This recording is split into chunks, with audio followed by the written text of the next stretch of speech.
Hi, Scott Orlin with Cinema-Magazin. The movie is Operation Finale. One of the stars of the film is Mélanie Laurent. How much do we appreciate what she's doing? We actually have music in the background that we can't turn down, so it's going to add to some of the ambiance of you. How many people get a musical score during an interview? Should we dance? Oh, now, this is the way you do an interview. So Mélanie, French. when you did from Inglorious Basterds, now Operation Finale, you are definitely chasing the Nazis. Yeah. You've got a career goal with that. Yeah. How different of an experience was that to this film? It's always like, Now we'll focus on it. well, it's Ola. You okay? It's even like louder. No? It's okay. Wow. Okay. It's okay. Well, the thing is, those movies are talking about like an endless subject who's gonna being fascinated no matter what, and we have to make movies for the memory, but also like we have to understand what happened. How can you just like do that? Like there is no really good answers, so we need to know why human beings at some point did that to other human beings as an organization. So it's always very powerful as an actor to read a script who's just gonna talk about that story.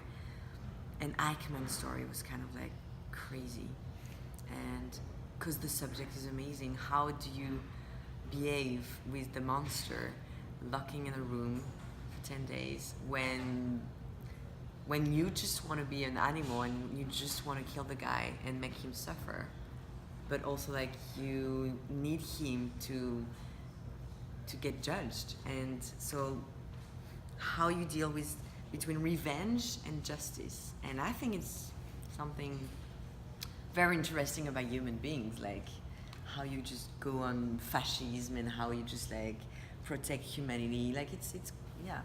What's great about this movie too is it's based on a real story, but sadly, one of the important characters in this movie does not look like they did in the actual event, and that would be your character. They may have changed one little physical aspect of that. Mélanie, could you share what physical aspect they changed with your character? Just something very small, like my character was a man.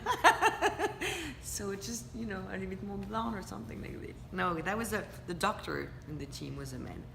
And I think we just like, Chris and the writer, like they just wanted to have like a female lead in the team, which is just like, makes sense, I guess. And it doesn't change anything about the story, because what the doctor did was exactly what I'm doing in the movie, and it doesn't change anything about the story, and it doesn't change anything about the movie, except that there is a little bit of a love story, there is a little bit of, just a female vibe, which is always very nice in movies and everywhere. It's nice everywhere, exactly.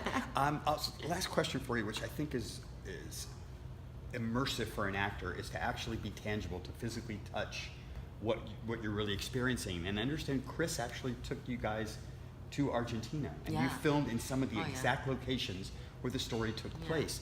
Can you talk a little bit about being down there and what, as an actor, what that means to you to be on location? It's amazing, and it's very brave from producers to just like being like, it's gonna cost more money, but we're gonna do that because it's gonna be very precious for the movie. How it looks like, it's not a studio movie. Like we never played in front of any green screen.